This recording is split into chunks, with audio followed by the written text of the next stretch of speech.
Começa agora Descobrindo a Revista Espírita. Os fatos, os fenômenos, as análises que auxiliaram Allan Kardec a consolidar os alicerces do Espiritismo. Descobrindo a Revista Espírita. Pesquisa e apresentação, Luiz Armando de Freitas Ferreira. Artigo assinado por Allan Kardec no número de agosto de 1859 da Revista Espírita esclarece: desde que os espíritos não são senão os próprios homens despojados do seu invólucro grosseiro ou almas que sobrevivem aos corpos, segue-se que há espíritos desde que há seres humanos no universo. Diante dessa ponderação acrescenta: é preciso não perder de vista que os espíritos constituem todo um mundo, toda uma população que enche o espaço, circula ao nosso lado, mistura-se em tudo quanto fazemos.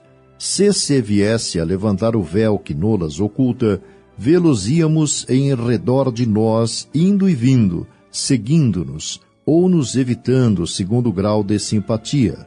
Uns indiferentes, verdadeiros vagabundos do mundo oculto, outros ocupados, quer consigo mesmos, quer com os homens aos quais se ligam, com um propósito mais ou menos louvável segundo as qualidades que os distinguem. Numa palavra, veríamos uma réplica do gênero humano com suas boas e más qualidades, com suas virtudes e com seus vícios. Este acompanhamento ao qual não podemos escapar, porque não há recanto bastante oculto para se tornar inacessível aos espíritos, exerce sobre nós, queiramos ou não, uma influência permanente. Uns nos impelem para o bem, outros para o mal. Muitas vezes as nossas determinações são resultado de sua sugestão. Felizes quando temos juízo bastante para discernir o bom e o mau caminho por onde nos procuram arrastar. Décadas depois, um médium brasileiro, Chico Xavier, começa a verter para nossa dimensão uma série de livros, Nosso Lar, elaborados por um médico, André Luiz, desencarnado em meados dos anos 30, com fins de despertamento da humanidade, visto que a evolução do materialismo a afastava cada vez mais das questões espirituais. Tais narrativas resultaram em 13 obras, reunindo inúmeros casos que exemplificam a interação comentada por Allan Kardec.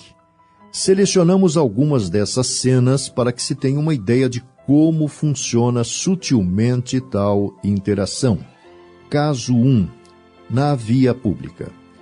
No longo percurso através de ruas movimentadas, surpreendi-me sobremaneira por se me deparar em quadros totalmente novos.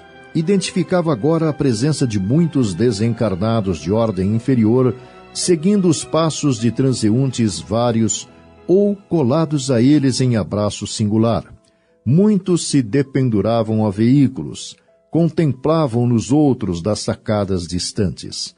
Alguns, em grupos, vagavam pelas ruas, formando verdadeiras nuvens escuras que houvessem baixado repentinamente ao solo. Assustei-me. Não havia notado tais ocorrências nas excursões anteriores ao círculo carnal. Não dissimulava, entretanto, minha surpresa. As sombras sucediam-se umas às outras e posso assegurar que o número de entidades inferiores, invisíveis ao homem comum, não era menor nas ruas ao de pessoas encarnadas em contínuo vai-vem.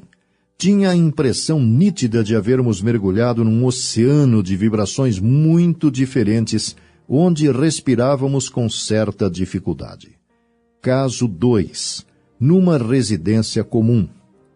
A família, constituída da viúva, 3 filhos e um casal de velhos, permanecia à mesa de refeições num almoço muito simples.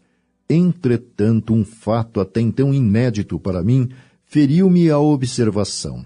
6 entidades envolvidas em círculos escuros acompanhavam-nos ao repasto como se estivessem tomando alimentos por absorção.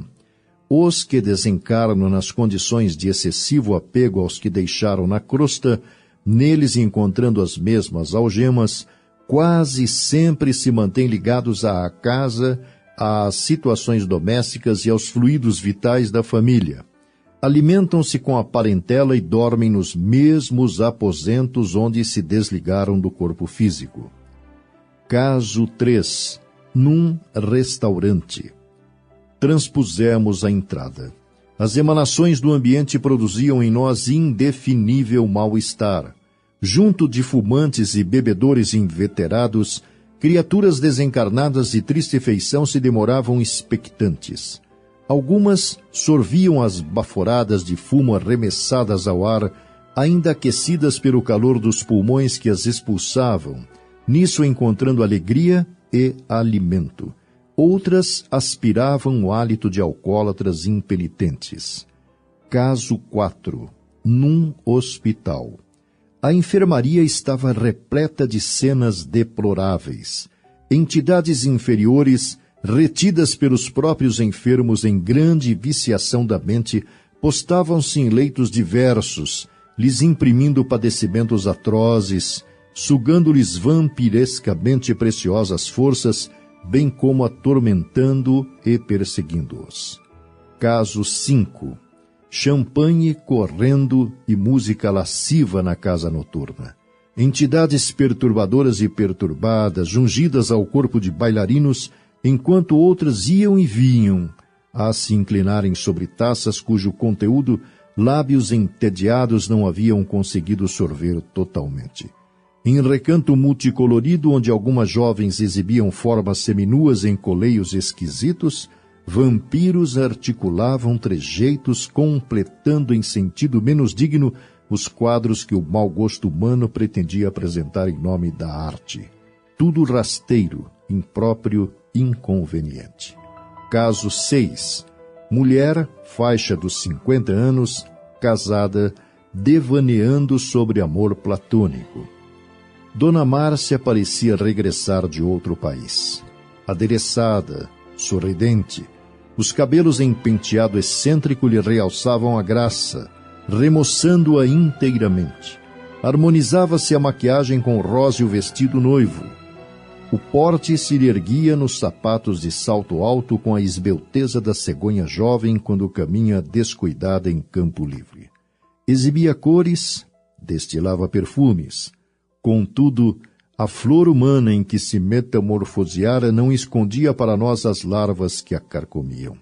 Jazia Dona Márcia assessorada de pequena corte de vampirizadores desencarnados que lhe alteravam o pensamento. Você ouviu Descobrindo a Revista Espírita. Pesquisa e apresentação, Luiz Armando de Freitas Ferreira.